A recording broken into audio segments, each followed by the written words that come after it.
जय जगन्नाथ। नमस्कार प्रिय दर्शक बंधु, मु ज्योतिषाचार्य प्रमोद कुमार पंडा आपण मानक स्वागत करुच्ची आपण मानकर प्रिय चैनल आस्ट्रो कल्याण चैनल को।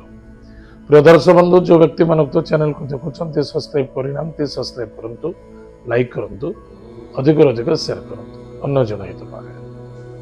प्रिय दर्शक बंधु, आज आम जाना 1 जून 2025 मसीहा ठारू 30 जून 2025 मसीहा सन 2025 मसीहार जून मासटी जो व्यक्ति जन्म जातक राशि होची कुंभ राशि, जो व्यक्ति जन्म जातक लग्न होची कुंभ लग्न राशि यदि होची कुंभ राशि आपन देखिया पड़िबो।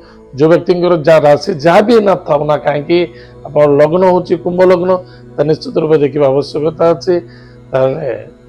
जो व्यक्ति जातक बिल्कुल ना सी कौन करेंगे ताले नाम राशि रोचे कुंभ राशि निश्चित रूप से देखा आवश्यकता अच्छे। प्रिय दर्शक बंधु, कुंभ राशि व्यक्ति मानक मासटी केमी कटो दिन केमी कटो आज आम जाना।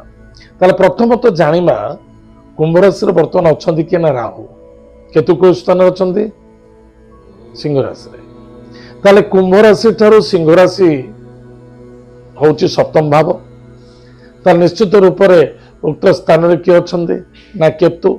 ताहले सिंह राशि कुंभ राशि पर्यंत सप्तम भाव किंतु आ भितर कौन ग्रह ना कि कुंभ राशि सिंह राशि समस्त ग्रह अच्छा।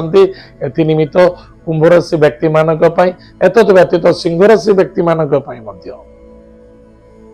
संपूर्ण कालसर्प दोष जोग देखा। कालसर्प दोष भल ना खराब? काल काल अर्थ जानते सब समय सर्प दुखर प्रतीक अटे।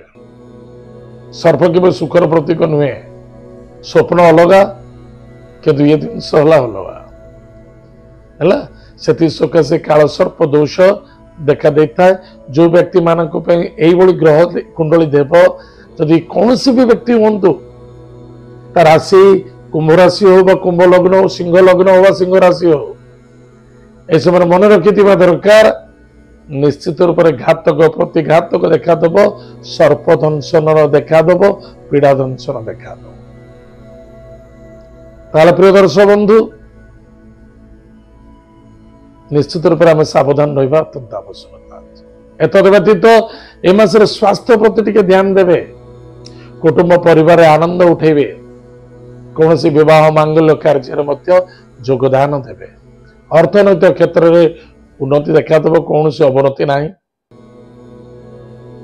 जी मिलूला से अधिक मिलबार संभावना देखा दूची, कम हबार संभावना ना। कौन सी भाई भौणी मित्रों सहित दूरयात्रा भ्रमण जोग देखा दब। नूतन द्रव्य वस्तु अलंकार भूषण क्रय हम आवश्यकता अच्छी कले लाभ हम। एतद व्यतीत विदेश यात्रा दूरयात्रा सफलता देखा दब। एक्सपोर्ट इम्पोर्ट यथेष्ट लाभवान हे।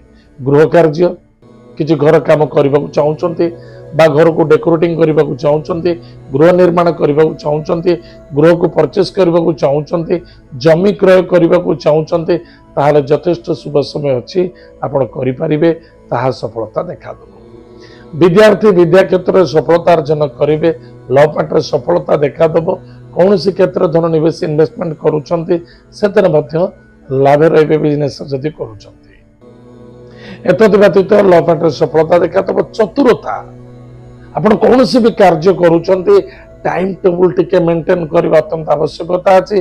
जदि टाइम टेबुल काम करुँच अधिक रु अधिक सपोर्ट मिल, सहयोग मिल, सहानुभूति मिल एवं किसी आकस्मिक धन लाभ देखा दब।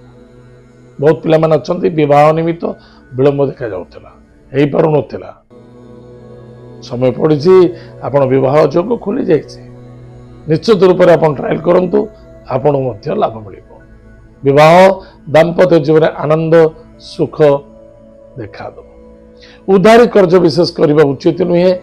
जदि उधारी कर्ज करुचंती ताहले निश्चित रूप से ये समस्या भविष्य को देखा दे पारे। मजबूरी पड़ुचंती करिवे कोन? मजबूरी तो नबा पड़िबो, किंतु एते मजबूरी नियंतुनी जोटा कि आवश्यक स्थल रे आवश्यक ना किंतु आपण भाबुछन सेटा आवश्यक अछि बोली मजबूरी नउचंती नय। आपण फोर व्हीलर गाड़ी चढ़ुचंती, जदि गाड़ी आज खराब हो जाए ताले मजबूरी आपण गाड़ी किणुचंती ना, सेटा मजबूरी नुह। आप मासे जाऊ 2 मास जाऊ ଆପଣ ଟ୍ୟାକ୍ସିରେ ଯିବା ଆସିବା କରନ୍ତୁ, କିଛି ଅସୁବିଧା ନାହିଁ, ଇମେଜ ନଷ୍ଟ ହୋଇଯିବନି। ବା ଭଡ଼ା ଗାଡ଼ି ନେଇଯାଆନ୍ତୁ, ଇମେଜ ନଷ୍ଟ ହେବନି। କିନ୍ତୁ ମଜବୁରରେ ପଡ଼ି ଏହି ସମୟରେ ଯଦି ଆପଣ କରଜ କରୁଛନ୍ତି, ନିଶ୍ଚିତ ରୂପରେ ଭବିଷ୍ୟତକୁ ନେଇ, ବର୍ତ୍ତମାନକୁ ନେଇ ଭବିଷ୍ୟତ ଦୁଃଖ ଦେଖାଦେବ। କର୍ମକ୍ଷେତ୍ରରେ ପ୍ରମୋସନ, ପୋଜିସନ, ଇନକ୍ରିମେଣ୍ଟ, ସଫଳତା ମଧ୍ୟ ଦେଖାଦେଉଛି। ଏତଦ୍ ବ୍ୟତୀତ କ୍ରୋଧାନ୍ୱିତ ହେବା ଉଚିତ ନୁହେଁ, କୌଣସି କାର୍ଯ୍ୟକୁ ଜଲ୍ଦବାଜି କରିବା ଉଚିତ ନୁହେଁ, କାହାରି ବିରୁଦ୍ଧରେ ଯିବା ଉଚିତ ନୁହେଁ, କୌଣସି ବ୍ୟକ୍ତି ଆପଣ ବିରୁଦ୍ଧରେ ଯାଉଛି କେବେ ସଂଘର୍ଷ କରିବା ମଧ୍ୟ ଉଚିତ ନୁହେଁ। ଇଗୋକୁ ତ୍ୟାଗ କରନ୍ତୁ, ଅବାଦ ଅପବାଦ ଅପମାନକୁ ଦୂରେଇ ଦେଇ ମିତ୍ର ସହିତ ମିତ୍ରତା ରଖନ୍ତୁ, ବନ୍ଧୁଙ୍କ ସହିତ ବନ୍ଧୁତ୍ୱ ରଖନ୍ତୁ, ଆତ୍ମୀୟତା ବୃଦ୍ଧି କରନ୍ତୁ, ତାହା ହିଁ ଆନନ୍ଦ ସଫଳତା।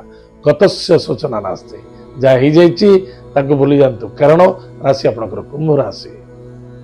ସବୁ ଭୁଲିବାକୁ ପଡ଼ିବ, ସବୁ କଷ୍ଟ ସହିବାକୁ ପଡ଼ିବ, ସମସ୍ତଙ୍କୁ ପୁନଃ ମ୍ୟାନେଜ କରିବାକୁ ପଡ଼ିବ, ତାହେଲେ ଆପଣ ନିଶ୍ଚିତ ରୂପରେ ବିଜୟ ପ୍ରାପ୍ତି ହେବେ।